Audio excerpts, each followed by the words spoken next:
Okay, so here we are at the valves. We've finished machining the top of the engine block, and it's time to move on to the next procedure, and that is trying to figure out what we're going to do with the valve train. So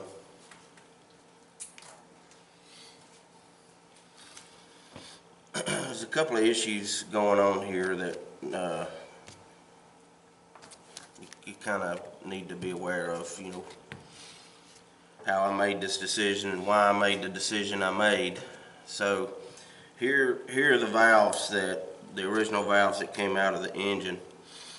When you look at a valve, you want to look at a couple of things. You really need to look at the valve and the guide together, but we're going to talk about why the valve stems are so loose in the guides. So if you look right up the side of this valve here, for example, when I received this engine,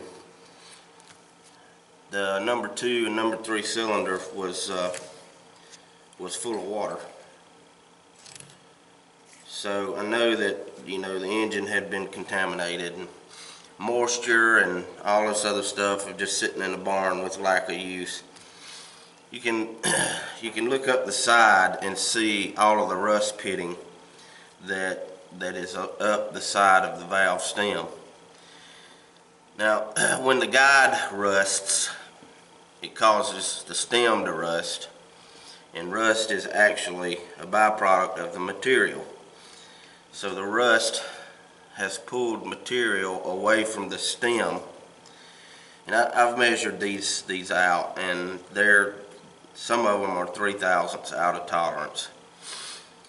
So, but the faces are pretty decent. I could grind those and get a good seal on the combustion chamber. But we've got to replace the guides in this engine, and if I replace a guide that's machined to a tight tolerance, and I put in a valve that has a stem that's out of tolerance, the valve is still going to wobble. So we can't have the valve wobbling as fuel enters and exits the combustion chamber. So we've made the decision that we're going to replace all of these valves simply because of how much material has been wasted through the rust process. Alright, so this is Winona. This is what I named her. The name of the machine is Winona Van Norman, and just to keep things simple, I call her Winona. So the way this thing's worked is there's a table. The other half of the table is on the floor, so I could get this engine in here. And the engine is just resting on this table, but there's an air pedal down here. So if I depress the air table, that allows me to easily move the table in any direction I want to move it. So it allows the engine to float, so I can center up the part or the hole to be bored. Alright, so the valve fits down in the guide right here, and the camshaft runs under this area here, and there are lifters that go in these holes. When the camshaft lobe comes around, it hits the lifter hits the bottom of the valve and pushes the valve up to allow fuel and air in, and then on the exhaust stroke the same thing happens. After the fuel has been robbed of its power, the exhaust valve will open and will allow the exhaust gases to escape out of the exhaust port. So this is one of the most critical parts of an engine, is the valve train. And it's critical because if these valves move back and forth while that sealing process where the seat face contacts the valve's face, that will allow exhaust gases to escape and you'll lose power. If it gets bad enough, the engine just won't run right and it just won't develop power. So we got to get these seats in a position or have a foundation so that when they open or close, they are able to make contact with the seat and hold that pressure in while the combustion process takes place. So what we're going to do is, we know the guides are worn out. I mean, they're full of rust and so on and so forth. And okay, so this is a typical guide here. You can see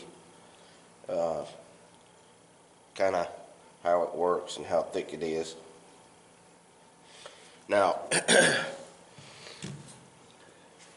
these guides are pressed in here, and the TM says that I'm supposed to take a drift and sit on top of this guide and hit it with a hammer until I knock it out.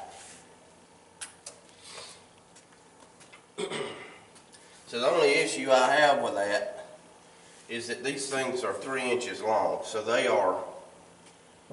there's surface contact all the way around this guide for 3 inches deep. And there's a shelf on the bottom down here that you can't see that the valve train rides on. As the concern I have is this side of the engine stays the hottest because it's where the fuel and air enters after it's been atomized, and this exhaust ports are where it's released after it's spent. So this side of the block expands and contracts and expands and contracts all the time, and we saw that on the mill that this side of the block had already shrunk from so much heat over the years. So when that expansion and contraction takes place on a press fit where the valve guides are, they have a tendency to not want to turn loose. And because of that little shelf down in there, if I get them out, I'm afraid I'm going to damage the block. Because as I drive those down, I know what's going to happen is the bottom of the shelf down there is going to break away and peel away. And so I could risk it and replace the whole guide, or I can leave the guides in place and put a hardened bushing inside the guide. Okay, so a couple of things have to happen when that guide goes in. Number one, it has to be concentric with the hole above it. If it's not, then the valve's not going to seal. So when you change the entire guide like that, they have a tendency to be 2 or 3 thousandths off, and it's just very difficult to get them to completely seal correctly. So, being what this engine is, I think I've made the decision not to replace the whole guide to keep from causing any damage to this girl. So I think I'm just going to replace. I'm gonna core out the center of the guide, and I'm gonna put in one of these hardened bushings that goes inside the guide. I think that's going to be the safest thing to do.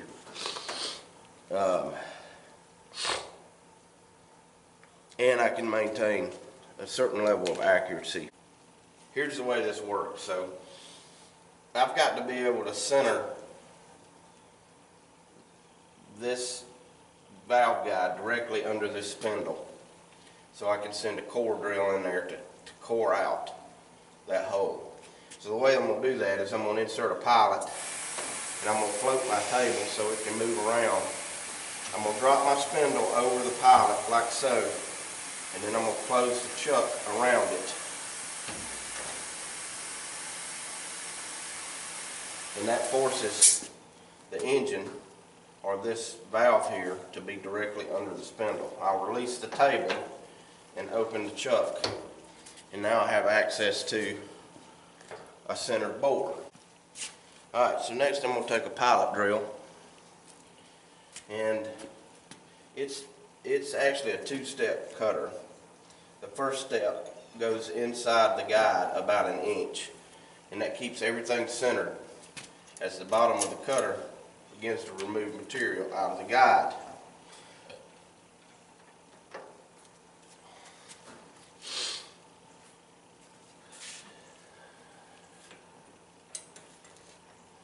So I'm going to lock my cutter in place, just like that.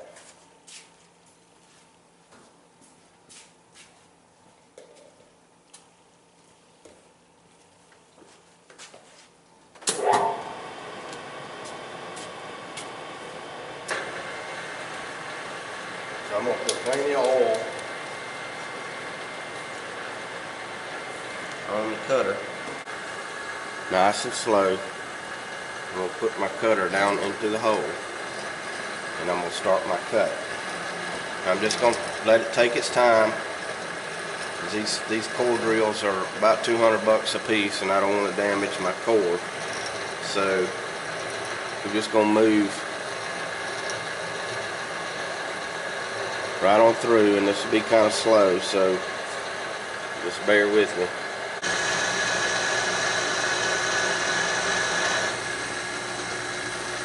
Okay, so we're all the way through. Now you can see the amount of material that's been removed out of that guide. So now the guide is completely oversized, but it's still concentric with the valve face. Okay, so we're lined up on our next hole, and I've got the core drill in. So we're just going to come in here.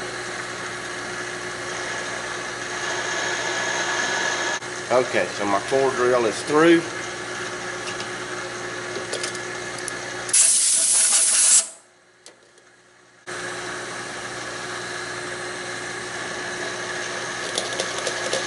And then we'll start our cut.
Looks good to me.